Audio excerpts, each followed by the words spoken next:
Saya, Nurul Aini Akilah binti Kamarudin, berumur 11 tahun dan bersekolah di Sekolah Kebangsaan Wakaf Raja. Saya merupakan salah seorang pengawas sekolah di sekolah. Hari ini saya ingin berkongsi dengan kawan-kawan tentang sebuah cerita yang sangat menarik yang telah saya baca. Cerita yang ingin saya kongsikan ini berjudul Si Luncai dengan Labunya.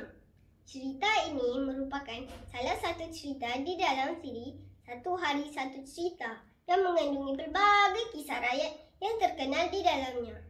Buku ini diterbitkan pada tahun 2023 oleh Educate Publication sendirian Berhad. Cerita ini mengisahkan tentang seorang lelaki yang bernama Si Luncai yang terkenal dengan kebijaksanaan dan helahnya. Pada suatu hari, raja telah menjatuhkan hukuman ke atasnya kerana telah mempermainkan baginda dan pembesar istana. Hukuman yang dikenakan ke atasnya ialah dibuang ke dalam laut di dalam sebuah guni. Namun, dia tidak panik. Sebaliknya, dia mula menyanyi dengan kuat dan riang semasa di atas perahu. Si Luncai terjun dengan labu-labunya. Biarkan, biarkan. Si Luncai terjun dengan labu-labunya.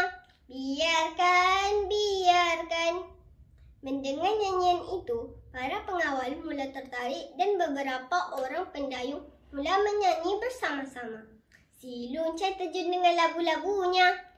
Yang lain pula menjawab, biarkan, biarkan. Mereka menyanyi berulang-ulang kali sehingga mereka semua terleka. Melihat keadaan itu, Si Luncai perlahan-lahan keluar daripada guni dan mengisikan beberapa biji labu air ke dalam guni tersebut sebagai ganti dirinya. Kemudian, dia mengambil 2 biji labu air yang lain untuk dijadikan sebagai pelampung lalu terjun ke dalam laut. Akhirnya, Si Luncai berjaya berenang ke tepi pantai dan menyelamatkan dirinya. Pada pandangan saya, cerita ini dapat memberikan impak kepada pembaca mengenai kepentingan kebijaksanaan dalam kehidupan. Cerita ini menunjukkan bahawa akal fikiran yang tajam mampu mengalahkan kuasa yang zalim.